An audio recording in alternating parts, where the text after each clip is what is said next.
तो नेटफ्लिक्स पर एक नया रियलिटी शो आया है जिसका नाम है देसी ब्लिंग। ओ सॉरी, देसी क्रिंज।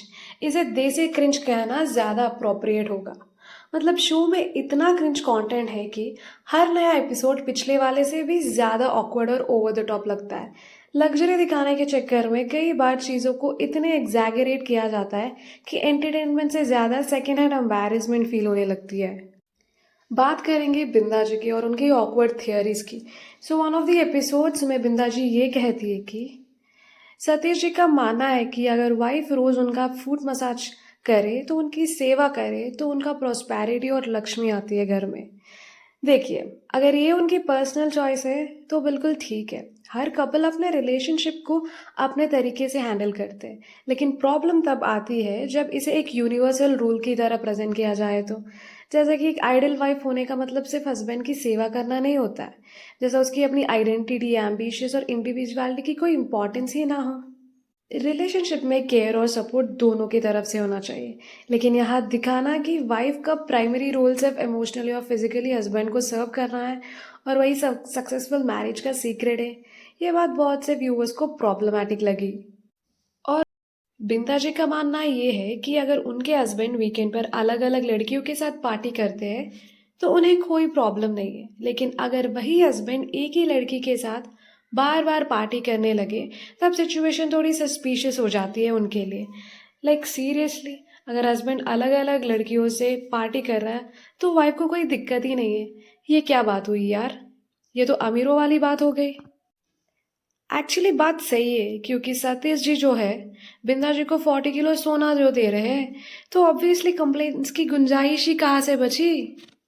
और सबसे इंटरेस्टिंग बात यह है कि बिंदा जी खुद अपनी मैरिड लाइफ में चैलेंजेस फेस कर रही है, लेकिन फिर भी वो करण कुंद्रा को रिलेशनशिप एडवाइस देती नजर आती है।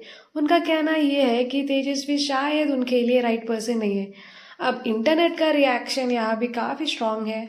लोगों का कहना है कि भाई पहले अपने रिलेशनशिप की प्रॉब्लम तो सॉर्ट कर ले।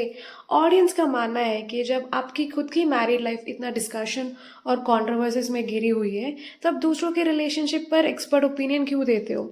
मतलब यह अपने हस्बैंड को कन्विंस करना मुश्किल हो रहा है और वह दूसरे कपल की कंपैटिबिलिटी को एनालाइज किया जा रहे हो। इंटरनेट लिटरली बोल रहा है कि भाई पहले अपना चैप्टर तो कंप्लीट करो, फिर दूसरों की लव स्टोरी एडिट करना। अब बात करते हैं तेजस्वी और करण कुंद्रा के बारे में। और ऑनेस्टली, एक एपिसोड में करण का एक बिहेवियर मुझे बिल्कुल पसंद नहीं आया।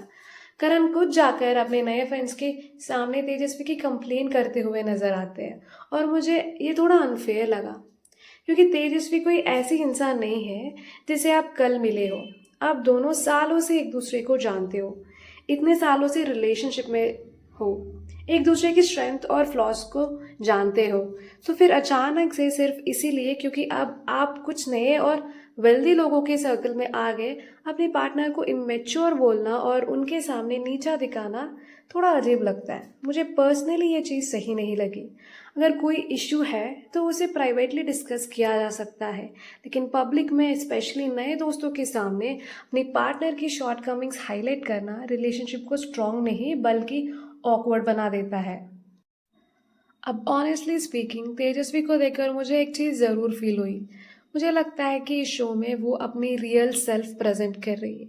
ऐसा नहीं लगता है कि वो कॉन्स्टेंटली कोई मास्क पहनकर या फेक पर्सनैलिटी क्रिएट करने चली आई। लेकिन हाँ, कुछ मूवमेंट्स ऐसे भी है जहाँ मुझे थोड़ा अजीब लगा। कभी कभी उनका एक्सेंट अचानक चेंज हो जाता है और वो थोड़ा आउट ऑफ द प्लेस लगता है। मतलब अगर आप जेन्यूनली अपना ऑथेंटिक सेल्फ दिखाना चाहते हो तो फिर उस ऑथेंटिसिटी को कंसिस्टेंट भी रखना चाहिए। इसलिए जब एक्सेंट बार बार स्विच हो जाता है तो ऑडियंस को थोड़ा अननेचुरल फील हो सकता है। एक और चीज़ जो व्यूअर्स ने नोटिस की है वो ये है कि वो रिपीटेडली शट अप बोलना एक दो बार तक ठीक है, लेकिन बार बार उसे रिपीट करना थोड़ा ओवरडन फील होने लगता है। एक और माइनस पॉइंट तेजस्वी के लिए ये है कि उनका आउटफिट्स और स्टाइलिंग चॉइसेस समझ में नहीं आया। दुबई ब्लिंग एक लग्जरी लाइफस्टाइल शो है तो ऑब्वियसली फैशन और ग्लैमर उसका इम्पॉर्टेंट पार्ट है, लेकिन कई बार तेजस्वी के कॉस्ट्यूम्स मुझे थोड़ा ओवर द टॉप और अनयूजुअल लगे। तो चलिए अब बात करते हैं शो में सबसे इंटरेस्टिंग और थोड़ा बहुत एंटरटेनिंग कैरेक्टर में से एक पमीला के बारे में।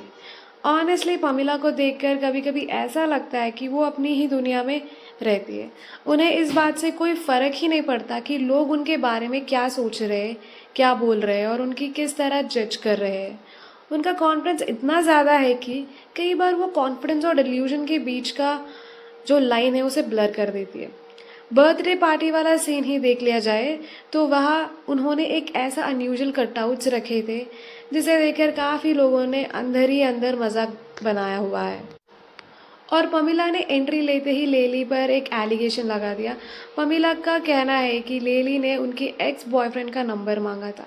अब लेली का रिएक्शन भी देखने लायक था। वो बेसिकली ऐसा थी कि भाई मैं ऐसा क्यों करूँगी, मुझे तुम्हारे एक्स बॉयफ्रेंड का नंबर क्यों चाहिए, मुझे उसे लेना देना ही नहीं है। ऑनेस्टली इन दोनों का ये जो कॉन्फ्लिक्ट है मुझे थोड़ा एंगेजिंग लगा। हाँ, थोड़ा वियर ज़रूर था, लेकिन कम से कम ये एक्चुअल में थोड़ा एंटरटेनिंग भी लगा। मुझे पमीला का ओवर एक्शन देखने में बड़ा मज़ा आता है। तो गाइस देसी क्रिंज के बारे में ये थे मेरे कुछ थॉट्स और ऑब्जर्वेशन। आपको कैसा लगा वीडियो? अपने थॉट्स और ओपिनियंस कमेंट में ज़रूर बताना। और अगर आपको वीडियो अच्छा लगा तो उसे लाइक करिए और please do subscribe to this channel for more such entertaining reviews, reaction and videos. Thank you.